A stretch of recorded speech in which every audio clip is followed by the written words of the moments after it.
Let's do the facts first, and then we'll get into my very partisan opinion. At this point, Dune has made close to $80 million, barring a major catastrophe in terms of its North American reception. It's pretty much assured at this point it will get a sequel, and it will probably be greenlit by late 2021. But no official news yet if they've finally given the green light on that. And it does seem most people from the comments are satisfied with Dune. Though there are many people in the comment section of these various movie sites that do say they were disappointed. And some do give it a very low score of 5 out of 10, 4 out of 10, and thought it was extremely boring. But I think overall most people think it's an amazing film, and they do think it's worth seeing in theaters, and they're willing to pay full price for tickets to see it, and they look forward to seeing it again on HBO Max. But now we have this minority of people who have two major issues. One is the book issue, whether it's faithful to the Herbert story. And then we have this secondary issue, whether the film is good onto itself. In other words, even if it's not the book, it's like, okay, that's fine. I just want a great film. And here there's still a lot of skeptics that Denis delivered on that. So I'm going to deal primarily with the fidelity issue, but I think the quality issue does matter. In terms of the official record, Brian Herbert promised that this would be the definitive version of Dune. I think it's clear that this will not be the definitive version, and to be honest, even though I do defend the Lynch version a lot, probably the sci-fi version will remain for some time the most, quote, faithful version, at least in terms of the plot. Now, they did change a lot in the sci-fi version, too. I think it's a mythology among the fans that it is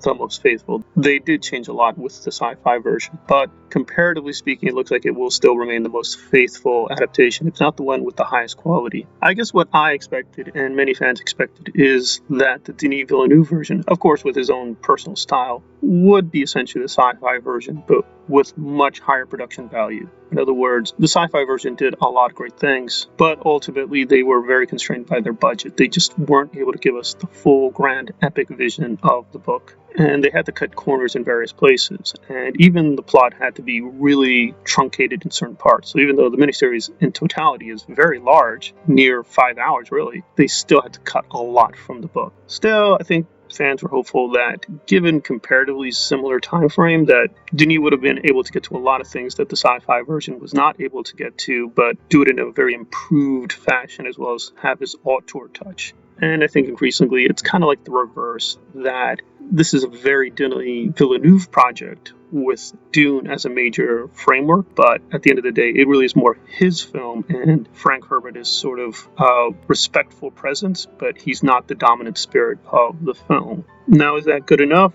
or is it good enough for the fandom? I think it's good enough for most people, but I do think if you are part of the two sub-fandoms that wanted the book in its totality, this will be very disappointing. And if you wanted a great sci-fi film, this does seem to hinge on Timothée Chalamet, and this is what Denis at least was upfront about, that it's a very much a Paul movie, and some fans just didn't like this interpretation of Paul. They just thought it was very boring, they just weren't emotionally engaged, they don't buy Timothée Chalamet as Paul. For those people who do like Chalamet, I don't think anybody hates him, they just don't like this interpretation or this focus on Paul in this particular way within this film. It's not as bad as Star Wars or Star Trek, which I think is badly split among the quote newer versions of those mythologies. But here there is some polarization, and I think at the end of the day it was just not necessary. The good news is I don't think it's malicious. I don't think there's any hostility towards Frank Herbert. But I think overall there just seemed to be this feeling among Brian Herbert, Denis Villeneuve, and the producers that being too faithful was not going to be good for the film, and that they had to do something much looser than a faithful adaptation. I just wish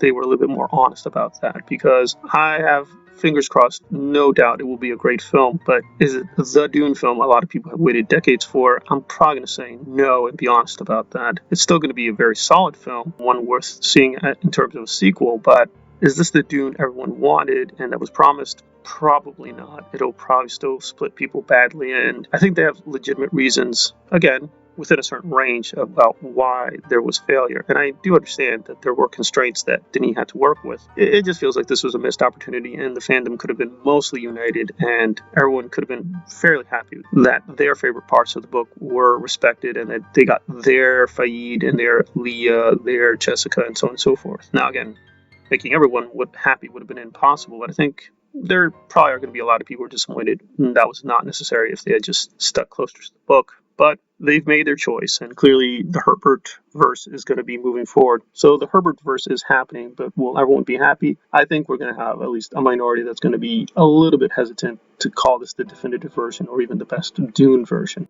The debate, what is the best Dune, is still, I think, going to be very operative even when the film reaches North America. And I think as long as people are respectful to the other fandoms, I don't see any reason to avoid a healthy debate about which is the better version or worse version. But I can't deny it would have been nice if we were all united on this, but it looks like it has a very healthy box office start, and a sequel is inevitable. But will it be the Frank Herbert vision of Dune? Well, it will definitely have him as a framework, but beyond that, it's very, very hard to tell.